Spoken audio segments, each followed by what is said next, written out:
Hello everyone, welcome to dynamic study. तो आज हम देखेंगे अपने एमसीक्यूज़ की सीरीज़ का 11th video, that is practice MCQs number 11। Correct. तो आज अगेन हम 5 क्वेश्चंस को डिस्कस करेंगे। होपफुली आपके लिए ये वीडियो बहुत ही हेल्पफुल होगा। तो चलिए स्टार्ट करते हैं अपना आज का ये वीडियो और देखते हैं अपने क्वेश्चंस को। तो फर्स्ट ऑफ ऑल हमारा जो आज का फर्स्ट क्वेश्चन है वो है, विच of the following software is not used for checking plagiarism. That is की 4 सॉफ्टवेयर्स के नाम दिए हुए हैं ऑप्शंस में, हमें बताना इनमें से कौन सा ऐसा सॉफ्टवेयर है जिसे कि हम प्लेजियारिज्म चेक करने के लिए यूज़ नहीं करते। करेक्ट। नॉट पूछा है तो बताना है कौन सा नहीं होता। तो ऑप्शंस हैं, नंबर 1 या first option is Copyleaks, second is Quetext, third is Norton या फोर्थ इज वाइपर। तो आपको पता होगा अगर तो आप क्लियरली कह सकते हैं, नहीं पता तो अभी पता चल जाएगा। सो यहाँ पे जो आंसर है वो है option number third, that is अगर हम नॉर्टन की बात करते हैं तो वो एक ऐसा सॉफ्टवेयर है जिसे हम प्लेजियरिज्म चेक करने के लिए बेसिकली यूज़ नहीं करते हैं। और बाकी तीनों आप याद रख सकते हैं, फ्यूचर में किसी भी क्वेश्चन में किसी भी पेपर में ऐसे क्वेश्चन आ सकते हैं, ऑब्वियसली जो पेपर रिसर्च रिलेटेड होगा उसके लिए। So Copyleaks, Quetext और वाइपर को हम इस पर्पज़ के लिए यूज़ करते हैं। करेक्ट। आई होप क्लियर होगा। सो अब देखते हैं अपना next question. So question second is, the first conference of parties that is COP की जो मीटिंग है in March 1995 was held in, that is कि आपने कॉप्स के बारे में सुना होगा। Cop in the sense cops police वाले कॉप्स नहीं, कॉप मतलब COP that is conference of parties. तो ये मीटिंग्स हर ईयर होती है, ईयर बेस्ड है, ईयरली होती है। तो सबसे पहली जो कॉन्फ्रेंस हुई थी पार्टीज़ की, COP 1 जो थी वो हुई थी मार्च 1995 में, ये मेंशन्ड है। क्वेश्चन क्या है, क्वेश्चन है कि वो जो हुई थी COP फर्स्ट मार्च 1995 में वो किस प्लेस पे हुई थी। करेक्ट। तो ऑप्शंस दिए हुए हैं, first is Madrid which is in Spain, second is Berlin obviously जो कि जर्मनी में है, थर्ड इज़ वॉर्सो पोलैंड, या फोर्थ इज़ क्योटो दैट वो जो कि जापान में है। तो आंसर क्या है, तो जो सबसे पहली COP हुई थी वो हुई थी 1995 में, और कहाँ हुई थी, तो बर्लिन में हुई थी, दैट इज़ जर्मनी में। तो आंसर है option number second, that is Berlin Germany. Correct. अब देखते हैं बाकी COP को भी। तो सबसे पहले जैसा हमने देखा अभी क्वेश्चन में मेंशन था कि सबसे पहली जो COP हुई थी वो 1995 में हुई थी। करेक्ट। और अभी बोला मैंने कि हर ईयर होती है, तो आप देख सकते हैं ईयर बाय ईयर हुई है। ठीक है, 1995 से स्टार्ट हुई है। 1995 में जो COP थी वो COP 1 था, कॉन्फ्रेंस ऑफ पार्टीज़ नंबर 1। ठीक है, ये बेसिकली मीटिंग ये होती है जहाँ पे जो भी पार्टीज़ हैं वो सब मिलते हैं, कुछ डिस्कस करते हैं इन्वायरमेंट से रिलेटेड चीज़ें। ठीक है, ये हुई बात। तो कहाँ हुई थी, बर्लिन जर्मनी में हुई थी। ठीक है, उसके बाद बाकी भी यहाँ पे मेंशन है, आप चाहे तो देख सकते हैं। सेकंड कहाँ हुई थी, 1996 में हुई थी। तो कहाँ हुई थी, स्विट्ज़रलैंड जिनेवा में हुई थी। थर्ड हुई थी क्योटो में, देन फोर्थ हुई थी ब्यूनस आयर्स अर्जेंटीना में, और फिफ्थ हुई थी बॉन दैट इज़ जर्मनी में। ठीक है, तो इसी तरह बाकी देख सकते हैं। उसके बाद 2012 में जो मीटिंग हुई थी कॉप की, वो 8th नंबर की थी और वो हमारे इंडिया में हुई थी। तो एक ही बार इंडिया में हुई है, वो कब हुई है, 2002 में। COP 8 न्यू दिल्ली इंडिया में हुई है। ठीक है, ये हो गया। अब इसके बाद जो रिसेंट मीटिंग्स हैं उनके बारे में देख लेते हैं, हो सकता है उससे क्वेश्चन आ जाएँ।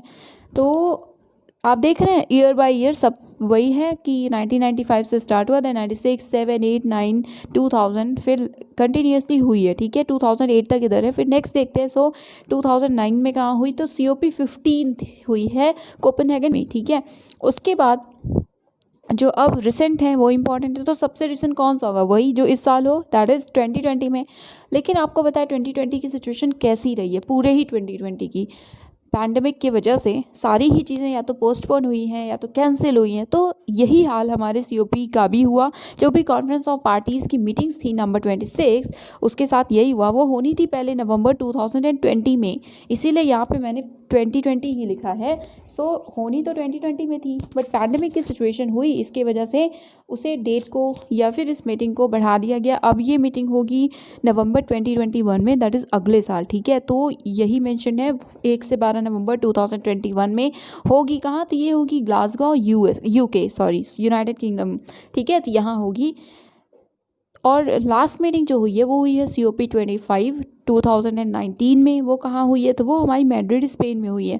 तो बाकी क्या लिखा है, तो बेसिकली ये बस ये लिखा हुआ है कि इनिशियली ये जो मीटिंग थी COP 25 वो होने वाली थी ब्राज़ील में, बट वहाँ कुछ प्रोटेस्ट वगैरह हुए, नई गवर्नमेंट आई, उसके वजह से वो वहाँ पे उन लोगों ने दैट इज़ वहाँ की जो गवर्नमेंट थी उसने नहीं कराया या हो नहीं सकता था वहाँ पे प्रोटेस्ट की वजह से। उसके बाद डिसाइड हुआ कि हम सैंटियागो चिली में करेंगे, बट अगेन वहाँ भी अल्टीमेटली बहुत सारे प्रोटेस्ट हो रहे थे, तो प्रोटेस्ट हुए जिसकी वजह से वहाँ से भी विड्रॉ करना पड़ा। तो फाइनली जो हमारी COP25 थी वो 2019 में हुई। कहाँ हुई? वो मैड्रिड दैट इज़ स्पेन में हुई। तो आप इसे याद रख सकते हैं, ये तो इंपॉर्टेंट है। इससे पहले 2018 में 24th हुई, वो कहाँ हुई? कैटोविस पोलैंड में हुई। तो ये है रिसेंट वाली। सबसे पहली वाली कहाँ हुई थी? जर्मनी बर्लिन में हुई थी। इंडिया में कब हुई है? तो 2002 में हुई थी, COP8। तो बस ये चीज़ें आई थिंक इंपॉर्टेंट है। बाकी आप एक नज़र इस पर मार सकते हैं कि कहाँ कहाँ हुई है। अब देखते हैं अपना next question. So next question that is question number 3 is the full form of DTP is. आपने DTP कंप्यूटर से रिलेटेड चीज़ों में सुना होगा, तो फुल फॉर्म बताना है DTP का। बहुत ईजी है, करेक्ट।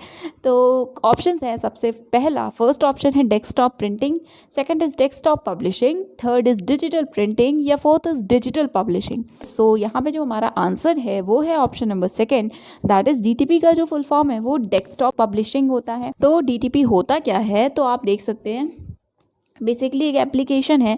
अगर हमें कोई भी हम पब्लिक दैट इज़ कुछ भी हम पब्लिश कर रहे हैं, कुछ भी मेंटेन बना रहे हैं, तो उसे हम और अच्छे से बना सकते हैं। उसमें टेक्स्ट, ग्राफिक्स, पिक्चर्स वगैरह को अच्छे से यूज़ कर सकते हैं। उसे बेसिकली प्रोफेशनल लुकिंग अगर हम कोई अपना प्रेजेंटेशन हो या कुछ भी बना रहे हैं, तो उसके लिए हम DTP का यूज़ करते हैं। डेस्कटॉप पब्लिशिंग का क्या है डेफिनेशन आप कह सकते हैं? So it is an application which is used for laying out text, graphics and pictures, ठीक है, in order to produce a professional looking publication, correct.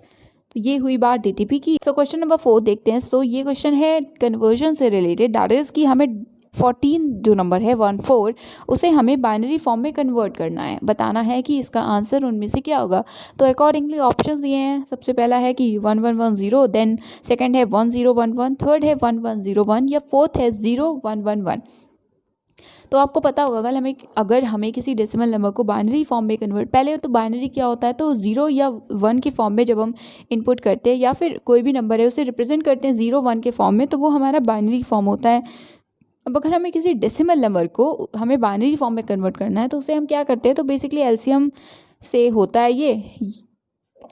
तो आंसर इसका 1 है। देखते हैं ये होगा कैसे। तो यहाँ पे मेंशन है। सो सबसे पहले देखिए क्या करना होता है। तो हमें बेसिकली, आप अगर सिंपल लैंग्वेज में समझिए तो बस हमें लाइन बाय लाइन 2 से हमें डिवाइड करना होता है जब तक कि रिमाइंडर 1 नहीं आ जाता, ठीक है। नंबर चाहे ऑड हो, इवन हो, कुछ भी, ठीक है। यही होता है डेसिमल से बाइनरी में कन्वर्ट करने के लिए। इसे हम LCM की तरह भी ले सकते हैं। तो देखिए सबसे पहले नंबर क्या है? 14 है, तो इसे हम 2 से डिवाइड करेंगे। तो 2 7 टाइम्स जब जाता है तब 14 होता है। 2 × 7 = 14, करेक्ट। तो इसका रिमाइंडर क्या होगा? अगर हम जनरली करेंगे 2 से 14 को डिवाइड, तो इसका रिमाइंडर क्या होगा? 0 होगा। तो यहाँ पे ये रिमाइंडर ही लिखा हुआ है, ठीक है।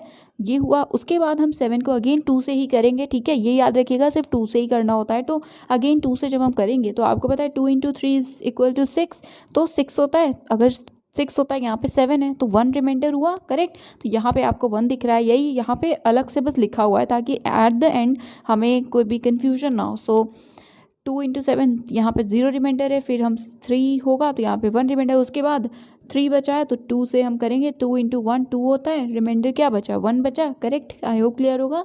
तो बस अब 1 को 2 से तो कैसे करेंगे? तो एट द एंड 1 आ गया है रिमाइंडर। तो अब हम इसको नीचे से लेकर ऊपर तक, आप चाहें तो इसको भी यहाँ पे नीचे ही लिख सकते हैं और इजी हो जाएगा। उसके बाद ये जो एरो बनी हुई है ये बस यही डिपिक्ट कर रहा है कि उसके बाद हम जो वैल्यू लेते हैं कि हमारा बाइनरी फॉर्म में क्या होगा, तो वो हम अपसाइड डाउन, ठीक है, नीचे से ऊपर की तरफ वैल्यूज़ को लेते हैं। तो ये जो रिमाइंडर है इसे हम सबसे नीचे मान लेते हैं, और ऑब्वियसली ये सबसे नीचे वाला ही तो हुआ ना, ये हो गया। तो सबसे लास्ट रिमाइंडर हमारा 1 है, तो उसे हम सबसे पहले लिखेंगे, ठीक है। तो 1 हुआ, देन 1, अगेन 1 एंड 0, ठीक है। तो यहाँ पे जो आंसर इसीलिए है वो कौन सा है? वो है option number first, that is कि 1110, ठीक है। आप इसे ऑप्शन देखकर 0 1 1 1 बंद कर दीजिएगा। याद रखिएगा हमेशा नीचे से ऊपर, जो भी लास्ट रिमाइंडर है वो सबसे पहले होता है, ठीक है। ये हुई बात। अब अगर एक और एग्जांपल के तौर पे हम देखें तो 12 को हम देखते हैं। सो सिमिलरली 2 × 6 करेंगे, 12 रिमाइंडर क्या होगा? 0 होगा। उसके बाद अगेन हम 6 को करेंगे तो 2 × 3 6 होता है, रिमाइंडर क्या हुआ? 0 हुआ, करेक्ट। उसके बाद हम 3 को करेंगे तो 2 × 1 2 होता है, 1 बचेगा रिमाइंडर, एंड अगेन ये लास्ट वाला रिमाइंडर। तो इसी को हमने सबसे पहले लिखा है, वो है 1, उसके बाद 1 अगेन, देन 0 एंड 0। क्लियर है? तो अपना लास्ट क्वेश्चन देखते हैं। सो ये क्वेश्चन पॉलिसी से रिलेटेड है। विच ऑफ द फॉलोइंग या which of the policies there in the given sentence, एक सेंटेंस दिया हुआ है, उसमें कौन सी पॉलिसी है, हमें ये बताना है। सेंटेंस क्या है? आपने देखा होगा नेट के पेपर में ऐसे सेंटेंसेस आते हैं साउंड वाले या समथिंग, क्लासिक क्वेश्चन इसे भी कह सकते हैं, बट ऑब्वियसली ये जो वैल्यूज़ कह लीजिए या ये जो पार्ट दिया हुआ है, सिर्फ यही डिफरेंस होता है, यही अलग किया जाता है, या फिर ऑप्शंस डिफरेंट होते हैं। एनीवेज, तो क्वेश्चन या स्टेटमेंट या सेंटेंस है, sound is permanent because it is Audible. ठीक है, दैट इज़ कि साउंड जो है हमारी वो परमानेंट होती है। क्यों होती है? रीज़न दिया है क्योंकि वो हम सुन सकते हैं। ठीक है, ऑडिबल है इसलिए वो परमानेंट है। करेक्ट? ये सेंटेंस सही है? आपको ऐसे सुनने में भी लग रहा होगा कि नहीं, ये मतलब कुछ इसमें गड़बड़ है, ठीक है, कुछ तो गलत है। इसीलिए वो जो आपको लग रहा है ना, वो उसी को हम फॉलिसी कहते हैं। दैट इज़ कुछ ना कुछ इसमें कमी है या गलत है, समथिंग लाइक दैट या something of that sort. Correct? Options क्या क्या है? तो सबसे पहले है policy of irrelevant reason, second है policy of contradictory reason, third है policy of petitio principii, and fourth है पॉलिसी ऑफ ट्रिवियल रीजन। ठीक है, अब इनमें से कौन सा ऑप्शन सही है? ऑप्शन जो सही है या जो हमारा आंसर है वो है कि ये जो रीज़न दिया हुआ है ये बहुत ही ट्रिवियल सा रीज़न है, कोई भी स्पेसिफिक नहीं है। हम नहीं कह सकते कि, मतलब हम कैसे, सोचिए आपकी साउंड परमानेंट है, क्यों है? क्योंकि हम उसे सुन सकते हैं, ये मतलब कोई बात नहीं हुई। और बाकी जो ऑप्शन है जैसे कि इररेलेवेंट रीज़न, ये क्यों नहीं होगा? क्योंकि देखिए, इररेलेवेंट रीज़न हम तब कहते हैं जबकि कोई कनेक्शन ही ना हो। ठीक है, अब जैसे कि साउंड की जगह अगर लाइट होता कि light is permanent because it is Audible, तो वो इररेलेवेंट हुआ, क्योंकि लाइट का हम ऑडिबल होने से रिलेशन एज सच नहीं निकाल सकते, तो उसमें हम इररेलेवेंट रीज़न लिखेंगे। या सेकंड ऑप्शन में जैसे कॉन्ट्राडिक्टरी लिखा है, तो अगर रीज़न कॉन्ट्राडिक्टरी हो, दैट इज़ कि जैसे यहाँ परमानेंट है तो वहाँ पे ऐसी कोई वर्ड सेकंड में लिखा हो जो कि उसकी इम्पर्मानेंसी को शो कर रहा हो, तो वो होगा कि हम कॉन्ट्रडिक्ट कर रहे हैं दोनों बातों को। कुछ लोग कहते हैं ना कि मतलब किसी एक पर्टिकुलर प्लेस के लिए कि वहाँ पे अभी कोई नहीं जाता क्योंकि वो बहुत ही क्राउडेड रहती है, बहुत ही वहाँ पे भीड़ रहती है। तो मतलब ये है, थोड़ा सा कॉन्ट्रडिक्ट कर रहे हो। मतलब अगर वहाँ पे भीड़ रहती है तो आप ये कैसे करें कि अब वहाँ कोई नहीं जाता? भीड़ तभी होगी ना जब लोग जाएंगे। तो इसी तरह से आप कई सारे एग्जांपल्स इसके देखेंगे। तो ये होता है कॉन्ट्राडिक्शन, दैट इज़ कि हम दोनों ही स्टेटमेंट बिल्कुल ही डिफरेंट ले रहे हैं, दोनों ही बातों को। दैट इज़ जो रीज़न है वो बहुत ही डिफरेंट है, कॉन्ट्राडिक्ट करने वाला है।